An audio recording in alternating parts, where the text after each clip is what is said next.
Hi there and welcome to the Athletic FC podcast with me, Adam Leventhal. So Brazil put 3 past Scotland to leave the Tartan Army's qualification hopes hanging by a thread. But does that win in Miami make Carlo Ancelotti's side serious contenders for this World Cup? Well, with me is Carl Anka. How are you? I'm doing well, thanks. How are you? I'm good. What time zone are you on? I have no idea. Carl, if you don't know already, was in Chicago. He is now back and he doesn't know where he is, which is good. But he is here with us. Cerys, Jones, how are you? I'm good. I'm tired.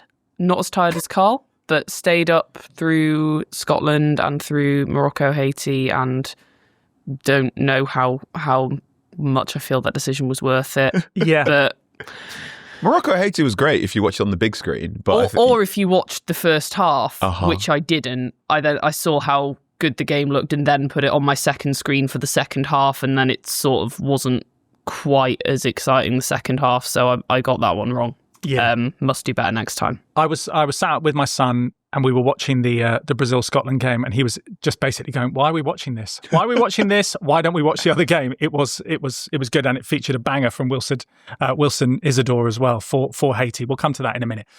So the final group games, obviously in full swing. A, B, C are now done.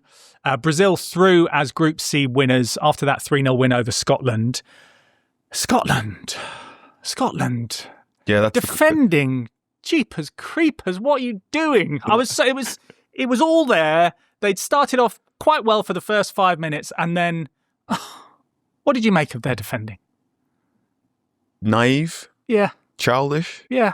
Perhaps this is my jaded sports journalist, having watched so many games of football now, but I get especially angry at teams that concede in first half stoppage time. Oh yeah. That See it out, boys. That one really gets my goat now. Yeah. And it's a Scotland team that, again, I said it yesterday, I think their game plan for the tournament's been heavily wrenched, however you want to describe it, by the fact that Billy Gilmore got injured. Yeah. They have real problems progressing the ball between the boxes. But to concede your first goal, being caught playing out from the back, to concede a second goal, playing out for the back, and then have that chalked off by VAR. You've been warned. Yes, at right? that point. You've been told. Yeah. Behave. And then to concede, again, just a really naive goal just before half-time in what, particularly in a World Cup where goal difference doesn't necessarily matter as much as it used to, but making sure you do not hemorrhage goals is very, very important. And it was just really very, very disappointing. And there's so many times now where Scotland fans who travel in great voice, in great number, and wherever they go, the city they move to temporarily, the hotel owners, the bar owners, the locals fall in love with them. I was speaking to JJ Bull about this. He was saying when he was in Boston and he went back home, the Boston locals were saying, "Please don't leave. We want you to stay." Like, people want to fall in love with Scottish football, and then you watch Scottish football and it's so disappointing. Yeah. Scotland fans deserve better. And that was just a real childish performance. Let's deal with the tiny weeny thread that their hopes still hang by. They have a chance of still qualifying, but it's a very distant hope, isn't it? Via going through as a best third placer. Yeah, what's the current sort of? It's under 40%. It's 38% at the moment, I think, according to our projections model. But yeah, looking at the third place sort of league table in front of me, 8 best third place teams go through. They're in 7th. Cape Verde, Belgium, DR Congo, Ecuador, Senegal, all behind them and could, mathematically catch them and still have to play. So it's not great. They need a lot of things to go their way. And I think, like Carl said, what's so disappointing is that I think losing to Brazil, anything but losing to Brazil would have been a great upset. And we knew that actually if they managed to kind of limit that goal difference to like a narrow loss, then that would have stood them in pretty good stead. It was the fact that they lost in the manner they did and Brazil didn't have to work that hard for it. I think that's what will be really disappointing. Yeah. And their famous tagline after that game feels more like, "No Scotland, no party," I'm afraid. which is a real shame for those fans who are fantastic. And you're absolutely right. But Let's deal with the Brazilian side of things, okay? Because they're, by the looks of it, going relatively far in this tournament. And James Horncastle was in Miami to watch the game as Carlo Ancelotti's side went through the gears. So I've just come out of Carlo Ancelotti's press conference here at the Hard Rock Stadium in Miami, and he afforded himself a wry smile because he was criticised very heavily after the draw against Morocco for that performance. He's been criticised for not having a style either. You know, what's Brazil's identity under Carlo Ancelotti? And he told everyone, hey guys, be very, very calm. Don't get carried away back in Brazil now that we've beaten Haiti 3-0 and Scotland 3-0. The other thing that he said, which really stood out, was, you know, what's your goal? And he said, the goal is not to play well. The goal is to win the World Cup. In other words, by any means possible. So this idea we've got in our heads of Jogo Bonito or how Brazil played at the Azteca in 1970 and that goal that Carlos Alberto scored, park that. We have to win by any means possible. Having said that, I've just written an article about how there is an identity to this Brazil team. So many of their goals come from them stealing the ball high up the pitch, being very direct and scoring from them. And it's been effective against Haiti, effective against Scotland. We'll have to see if it's also effective the further they go in this competition, the harder the opponents they play. Yeah, thanks to James Horncastle. It's a cool stadium, that one, in Miami as well, with the palm trees and everything. It is very cool. In terms of what we think now on Brazil, it is quite difficult to get a read on whether they are actually any good. And that's what Carlo Ancelotti was alluded to in his press conference. So where do you think how far they're going? I think they can make a very good run to the quarterfinals. I'm not sure. They're not fun, but they are functional. Far more functional than I expected. When the squad was first announced, my big questions were over the midfield, which to me seemed a bit underpowered with the older Casemiro and Bruno Guimaraes, and then not many other options that could step in immediately. Fabinho is several shades removed from his best self when he was at Liverpool or had a serious knee injury. Ederson is okay, and I feel contractually obligated to big him up now he's signed for Manchester United, but I'm not quite sure he is a World Cup winning central midfielder. And then also their fullback options are limited and older than I expected.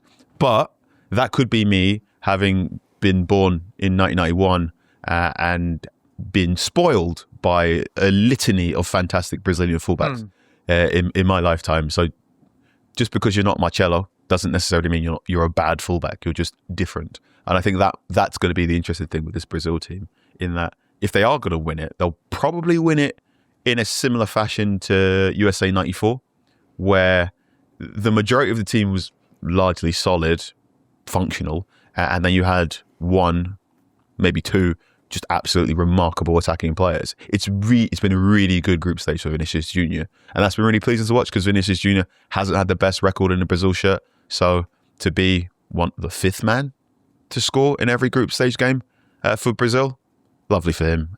He needed that, and you can tell he's really enjoying his football at this World Cup. Yeah, and under Carlo Ancelotti, obviously they have that Real Madrid connection. It's interesting, going back to what James was saying, it just feels like, he's going to be pragmatic, and if they win, the Brazilians will not care how they win. Yeah, that's the ultimate thing, isn't it? Like, it doesn't have to be too fun as long as you're winning. As soon as you stop winning, then flips very quickly. Like, I think that they are still quite fun to watch in a way. Like, I enjoy sort of watching that press. James's piece is really good on this, like watching their press, watching them kind of hunt down the ball. Like, we can talk about kind of how naive Scotland were, but it comes from really good kind of anticipation from Brazil's attackers as well. So I think it's worth giving them credit for that. The question is sort of, how well does that work against maybe higher quality opposition who are a bit more composed on the ball at the back? And then if it runs into stumbling blocks there, then are you going to see more calls for sort of more aggression, looking to dominate a bit more? I was quite surprised by how happy they were to let Scotland have the ball, and how they were quite keen to sort of seemingly not open up tons of gaps in the midfield and leave themselves too vulnerable. That's a good way to protect Casemiro. Yeah. If Casemiro is your defensive midfielder, you do not want to leave him on an island, which means you cannot press too much. the big thing with Brazil is, so 2022, they lose on penalties to Croatia. 2018, they lose in the quarterfinals to Belgium. 2014, that happened. 2010, they lose in the, I want to say, they lose to the Netherlands. And there's been this big question over Brazil, whether they start well or however. There's this idea that when they play a quote-unquote top European side, it then all unravels. They don't look, I mean, going by most bracket predictions, they don't necessarily look scheduled to face one of those bogey European sides in the immediacy. So that we could have a, hopefully, good Brazilian run up into a quarterfinal stage, and then things start getting murky. Look, World Cups are better when Brazil are having fun, and they seem to be having fun now. So I'm happy. And you know what is fun is what's going on with, obviously we saw Neymar play, back in the World Cup, back for Brazil after missing the first two games. Endrick playing as well. Mm-hmm. And there's been this whole thing going on with Endrick and memes and Carlo Ancelotti.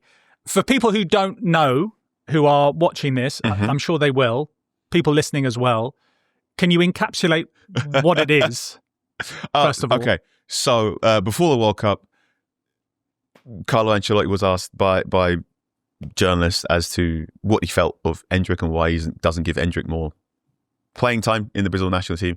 And Carlo largely rebuffed it and gave what Jack Lamb referred to as a death glare when he was questioned about this. So now this has become this sort of miniature cottage industry of football memes where people go, Endrick says he likes something, and then Carlo Ancelotti's response is to do the complete opposite. Yeah. So if Endrick goes, oh wow, I like hamburgers without pickles, then the meme will then be Carlo Ancelotti just like throwing pickles into a hamburger. And because now we can get auto-translate on various tweets and other things, you can just fill your entire feed full of Portuguese language tweets. And yes, I have two different football group chats in my life. A lot of them have just been like, have you seen this Endrick meme? And despite the language barrier, football Twitter is largely just getting annoyed at a player who's not playing in the first team, and you think he should be playing in the first team, isn't it?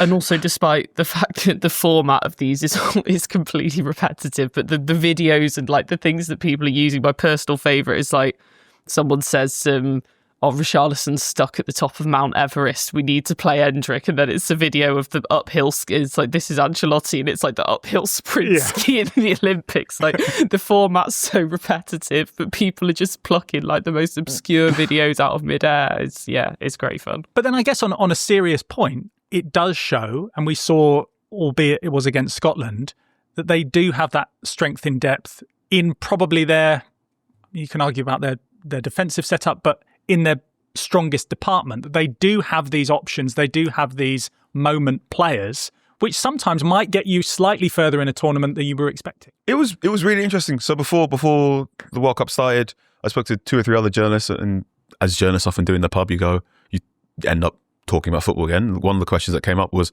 what do you think Brazil's starting front three would be? And this was when we thought Rafinha would play a lot more. Yeah. Perhaps the injury to Rafinha has brought some clarity to this front three. So Vinicius on the left, Cunha up front, and then another on the right-hand side seems to be working. Cunha as the number 9, dropping deep, linking play, and Vinicius drifting inside and playing almost, well, the initial plan seemed to be a 4-2-4, but it seems to be more of a 4-4-2 in certain phases, and Vinny's getting really central, and this is probably what Ancelotti planned in that from the Real Madrid connection. So that's been good. Ryan had a very good game, I thought, against Scotland. The 2 or 3 really neat touches there. And yeah, Endrick can come on off the bench for 10, 15 minutes. Not too much because Carlo Ancelotti doesn't like him. And while there are certain bits to Endrick's play where you can see why Carlo Ancelotti or indeed Real Madrid are sceptical about making him a starter as a number 9. He's relatively undersized for a centre forward in the modern age. His link-up play isn't necessarily the best, but there are also moments where you're looking at him and going, wow, that boy can hit a ball properly. So his offside goal against Haiti was excellent, and he does have a real nous for attacking the 6-yard box. So he could be a very fun plan B for Brazil towards the end of the tournament. So Brazil will play the runners-up from Group F in Houston. We're expecting the Netherlands to beat Tunisia and finish top. So it's likely that that's going to be Japan or Sweden. Morocco are through as well. Word for Wilson Isidore's banger in that 4-2 defeat for Haiti. But the first goals for that nation in a World Cup since 1974. Let's deal now with the contrasting fortunes of the two co-hosts. Canada suffered that 2-1 defeat to Switzerland, but they did hold on to second place thanks to goal difference. And albeit for a long period of time, that game did look like it belonged in the middle of the night. There was a great goal in that game for Canada, and it did look for a moment that they were going to come back. Promise David, Nathan Saliba assist. If you haven't seen it, go and check it out. They are now going to be playing in Los Angeles rather than playing at home. What do you make of that, Carl? How's it going to affect them? This would have been considered a bottling had the Group A results not occurred. Yes. So it's now looking likely that Canada will be facing South Africa. Yeah. Where initially everyone thought it was like to be South Korea. Yep. Now there's a higher Korean population in Los Angeles, so it would have gone from being not only have you lost home advantage, but also there'd been a larger contingent of quote unquote, I suppose, away fans. I'm getting really confused there.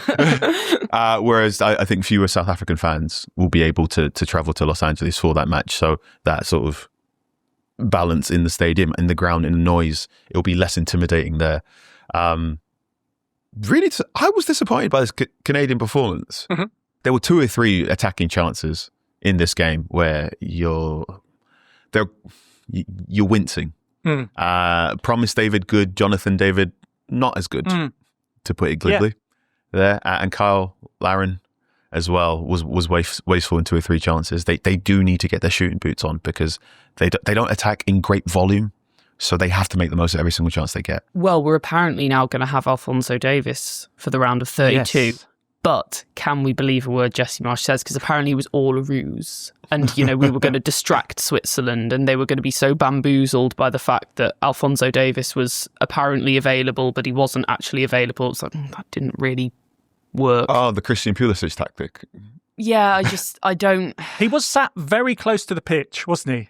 Yeah, but apparently... he was right there. I think Jesse Marsh said afterwards that he wasn't going to be available and he wasn't going to come on, and this was sort of a tactic and a ruse. But then he was like, but he will be available for the round of 32. And it was like, okay, boy who cried Alphonso Davies. Like, fine. We'll see. That's fine. I like a bit of managerial mind games. Yeah. Go on. And Carl, must say, called it right yesterday with the star of soccer, Kerim Ayalbegovic, who got the scoring started in Bosnia and Herzegovina's 3-1 win over Qatar. So they are now going to be heading through to the knockout rounds for the first time in their history. And just to round things off, in Group A, Mexico through as group winners after beating Czechia 3-0. And South Africa are through as runners-up after they beat South Korea 1-0. And you have to see this. It was fantastic. Post-match, in the mix zone, if you don't know what they are, that's where players come to do their post-match interviews with journalists after the game. South Africa come through singing whilst the South Korea players are still doing their post-match interviews. It led to a little bit of tension between the two, but it is just the sort of moment that a World Cup can serve up. Well, welcome to our discussion of the day feature sponsored by Threads. Now, last night we asked our Threads followers what were they wrong about at the start of the tournament, and the responses have been great. We'll get to them in a moment. But first to Carl and to Cerys, what were you wrong about at the start of the tournament? I thought that there would be a lot more dull games. I've been really pleasantly surprised by the amount of goals we've seen and the lack of sort of either batterings or really dull 0-0 draws. Oh, okay. That's good. Positive vibes. I like it. Carl? I thought Harry Kane would be leading Golden Boot race by now. Oh. I really thought England were going to run up the score against my beloved Ghana and then have another attempt to do it again against Panama. So I genuinely thought Harry Kane could leave the group stage with 5+ goals. It's been interesting going through the responses. BT Minster on Threads said that I thought the US would need to get a result against Turkey to go through, but that one is a dead rubber, essentially. Osman Dembele Golden Boot. He scored for the first time, which is great for him. But yeah, that does seem like a long way away. Scotland getting out of their group. We still don't know. That one has come in from Michael Robinson. And a lot of people saying that Turkey were going to be the dark horses of the tournament. However, Turkey dark horse in 2026. I know. No. We all got burnt. You were allowed to get burned in Euro 2020. You cannot get burned by Turkey dark horse again. Well, behave. People have. They bought the dip. And that has been our discussion of the day, which is fantastic. And if you want to be featured on our next discussion of the day, head over to Threads, follow The Athletic FC and join the conversation there. Well, Adam Crafton joins us now to get into the World Cup perceptions so far. We've just been talking, Adam, about our pre-tournament predictions that haven't quite played out as you thought. Has anything surprised you? To be honest, the tournament's been exactly as I thought it would be, which is that, many of the issues that we thought would be issues before the tournament have been issues in the tournament, whether that's the visa restrictions for fans or for referees. That was one that we maybe didn't expect to emerge. The travel ban issue has been exactly as we thought it would be. The ticket prices are expensive, but I don't think the expectation was ever that stadiums wouldn't be full, because the reality, and this is something that we'd said on several podcasts leading up to the tournament, is that the world is in many ways already in America.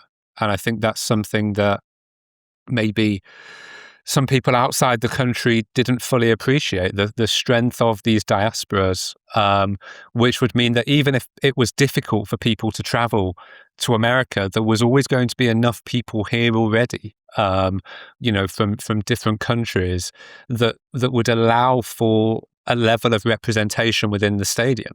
And that's exactly what we've seen. It's really hard to make a World Cup not look fantastic once it starts, because you have all the best players in the world for 5 weeks with, patriotic pride on the line and high stakes jeopardy and a bunch of superstar names and characters. So it's, that was always going to be fantastic. And then you've got these added storylines of Cape Verde and Haiti and Curacao and these countries that have provided kind of unexpected storylines, and that bit has also added, excitement and intrigue and the sense of discovery that we associate with, I guess, World Cups from our childhood. Well, it is now 2 weeks since the World Cup started. Let's get into some of the big talking points across the tournament. None more so than the hydration breaks, everyone's favourite. What have you made about how poorly they've been received in general? I think it depends who you speak to on the hydration break. Some of the coaches like it. I think Ralf Rangnick from Austria was, of Austria, he was pretty complimentary. It's not gone down well in stadiums, particularly in stadiums where it's not hot, where it is temperature controlled and air conditioned, and it frankly looks like a cash grab. FIFA have said it's nothing to do with money. They don't get any commercial benefit out of it, but clearly their broadcasting partners do. And clearly their leading sponsors do, because they are, we keep seeing Coca-Cola, Adidas adverts around it, particularly on the Fox coverage. I think it's going to be an interesting one, whether it comes back for the next World Cup in the same way. I suspect it will, because if you look at the countries involved, Spain, Portugal, Morocco, it's going to be hot. It's going to be really hot in the summer at those games. I'm not sure how many of those stadiums would be temperature controlled. And look, where it is really hot, I was at a couple of games in New Jersey which were really warm, and where I don't think anyone would begrudge players, on health and safety grounds, having a couple of minutes to get some water down them. So I think the issue is only really in the temperature controlled stadiums, where it just feels entirely unnecessary. And it feels like, I don't know if it's like a placebo effect, but it feels like it disrupts the flow of a game. So in the England game against Ghana, I think was there a head collision maybe just before the hydration break? So you're thinking, well, that could be the hydration break. Just go and get your waters while the players are down. But no, it had to be the 2-minute stoppage or whatever it was for the head collision, as it should be. But then all of a sudden that 2-minute break becomes like a 5 or 6 minute break. And that does disrupt the flow of a football game, and that's, not really what an audience or spectators want. And the MetLife Stadium pitch, Adam, we know is going to host the final on July the 19th. It's coming for a lot of criticism already. Can FIFA do anything about it at this stage? Is there a threat that this kind of overshadows the final? The field at MetLife Stadium has come in for criticism, well, for a long time from NFL fans. Now it's obviously a grass pitch. It was an issue in 2024 at Copa America. It was an issue at the Club World Cup last year. There's been a hell of a lot of money spent by New Jersey on behalf of FIFA attempting to get it right. And it's not for a lack of money. There is clearly an issue, whether it is under the field or whether it's climate related, being one of those open stadiums where there is a real challenge with the field. And that has been said by the players. I think Vinicius Jr. had some things to say. The France players and coach had things to say, basically complaining that it's too hard, that it's not flowing and running exactly as you would like as a top-level football pitch, which isn't ideal for the World Cup final. It was interesting. There was really heavy rain. There was a storm for the Norway-Senegal game there the other night, and after the game, some of the Senegal players said to me that it felt better than it did against France, and that was clearly because there'd been a downpour. So maybe the organisers will want some rain ahead of the final. But the other complication on the day of the final is you're also going to have this halftime show with Madonna, Shakira, and BTS, and possibly others. And that's going to pose a challenge because that is going to be on the field. So not only are you going to have, probably at least a 20, 25 minute, possibly 30-minute half-time. FIFA still haven't told us how long half-time will be in the World Cup final, which seems crazy. But that will obviously be physically on the field. So if that pitch is already encountering issues, I'm not sure that feels like the best idea. Even FIFA's own pitch manager, Alan Ferguson, said to us in an interview a few weeks ago that it wouldn't have been his choice for that to be happening. So it's not just kind of, fans and media citing that as an issue, but FIFA's own pitch manager. But clearly FIFA want the halftime show, and we're going to get the halftime show. One more question, Adam, before you leave us. You mentioned the MetLife there, and you've also mentioned that you were there for Norway-Senegal, which means you were there for the brilliant moment where Senegal fans joined in with the Norway Viking row. So amazing scenes there. How else do you think North America as a whole has embraced fans coming from all over the world? Yeah, you've also had, outside of America, in Mexico, you've had South Korea fans who have this kind of slightly unusual love affair with Mexico based on one of the results at the 2018 World Cup. So that was great fun. And then you've also had the Japanese fans who have been going viral for the way that they tidy up the stadiums after being there as well. Look, I think the virality of those moments, it feels like a rare moment where the algorithm is suddenly giving Americans a reminder that people actually like each other, that not everything has to be, divisive and different. And, from an American perspective, America loves mega events. America adores mega events. If you add in merch, which there is merch everywhere with this World Cup, then and winning, then you've got something that's a pretty great cocktail. And I think that's where America is on this at the moment. Whether that continues beyond the tournament, or if it's just an isolated mega event, we'll see in the months and years to come. But for now, there is huge excitement. We're seeing it in the demand, the kind of demand on resale sites for tickets, because America is now tuning in and seeing that this is a pretty cool event and I want to go there. And does that justify what FIFA's asking price was for tickets in the first place? There is an economic case that can be made for that. But then I was also with one of the board members from the German Football Association yesterday who was basically saying we can't let this be normalized, and we can't let this become what it is for future tournaments, because it is going to exclude a lot of people from being able to ever attend World Cups. And this is still the World Cup is currently in America, but this is still the world's game and has to be accessible to the world. Thanks very much, Adam. Much more from Adam later on in the tournament. And it is interesting, he mentioned the merch there. You were out in the States very recently. Is it popping off? Absolutely.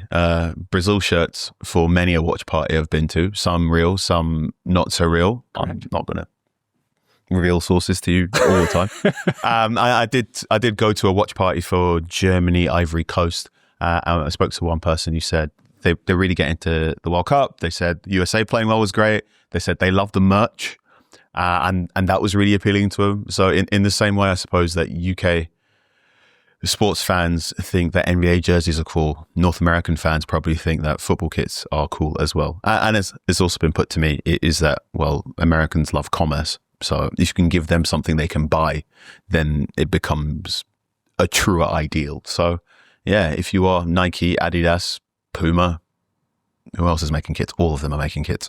I suppose now is the time to release even more editions of everything, really. Guys, are you ready for a quick quiz? Sure thing. Yeah? Okay. I was watching yesterday when Emma was in the seat. Make sure you say your name before your answer, please. Okay. This time around. Are you ready? Here we go. Do you know which player has scored exactly 15 goals at the World Cup? Yes, this is Carl. Hello, Carl. Is it Miroslav Klose? Incorrect. Ooh. Who's behind Klose? Yes, I literally this is looked Carl. at this This the is other Carl. day. Is it Ronaldo, Phenomenal Ronaldo? Correct. There we go. Well done. I would have expected you both to know that answer, because obviously we've been talking about the World Cup record. They came across 3 tournaments, 4 in 98, 8 in 2002, winning the Golden Boot, and 3 in 2006. Obviously, that total has been surpassed now by Lionel Messi, Kylian Mbappe as well. Miroslav Klose broke the record in Brazil, didn't he? Yes. Oof. Oof. He was helped by Brazil as well. He did it in the 7-1. I do believe so. Oh, my. So there you go. We will have another Do You Know quiz tomorrow. Let's concentrate on today, though. Busy day of action, 6 more games. Let's run through them quickly. Curacao against Ivory Coast, Ecuador against Germany in Group E to start. Group F, that sees Tunisia play against Netherlands, Sweden against Japan. I'll have more on that shortly. And then the US are looking to make it 3 wins out of 3 in Group D against Turkey, while Paraguay face Australia. A lot more riding on that one. That's a shootout for second place. And I did mention Japan there. Let's finish up with our star of soccer, which is Japan's Ayase Ueda, who was top scorer in the Eredivisie last season for final with 25, 2 goals for Japan so far in the tournament. And he's just a very lovable player, isn't he? And it was a great performance against Tunisia. How much did you enjoy that? A good performance for Japan. Eyebrows flying off my head looking at Tunisia. Hervé Renard. Let's ignore the opposition. Yeah, Hervé Renard was furious on the touchline there. But Japan were my pick for the dark horses of the tournament. So well done. If they are going to hopefully make sure I don't have egg on my face, Ueda's going to have a good tournament. So please have a good tournament. Yeah. No, and it was 2 contrasting goals in that game against Tunisia as well. You know, a banger and then quite an unexpected header looping back over into the side netting, on the inside of the side netting. But he's been learning from Robin van Persie as well. Maybe on headers too. Yeah, not a bad person to learn off, obviously, but that's what I kind of have really enjoyed about watching him. He hits those nice sort of low, hard, long-range strikes from just outside the box, but looking at his goals for Feyenoord, like, he does a good bit of poaching as well, and he's very good, like, his positional awareness. A lot of his goals seem to come from timing his runs really well, sort of slipping away from the defenders, even though they're obviously aware of his threat. He's really good at finding the spaces in between the centre-backs, finding space at the back post as well. He just sort of, defenders get distracted and he sneaks off and then he pops up at the back post. His goal against Tunisia, the long range strike, was fantastic. And yeah, I've really enjoyed him so far and looking forward to seeing how he gets on later. And I was reading about him that he doesn't necessarily like to be too sort of effusive in his celebrations because he's a humble guy and he thinks about his family. He thinks about the people that have put him in his place and all that sort of stuff. So he's obviously a very likable guy and he's one to watch. It is nice. It is nice. Thank you to Carl. Thank you to Cerys, to James and to Adam earlier on. Remember, the athletics coverage throughout the tournament is free via the app. So fill your boots. Enjoy all of the coverage all the way through. Remember to watch or listen to us wherever you get your podcasts. You can subscribe to our YouTube channel. That would be great. Then we can get up to 300,000 subscribers. That would be nice. Drop in your comments as well. We will always look at them, ladies and gentlemen. And we will be back tomorrow with Cerys and Tim Spears. See you then. Thanks for watching this episode of the Athletic FC podcast. You can watch or listen to us wherever you get your podcasts. And don't forget to subscribe to our channel if you haven't already.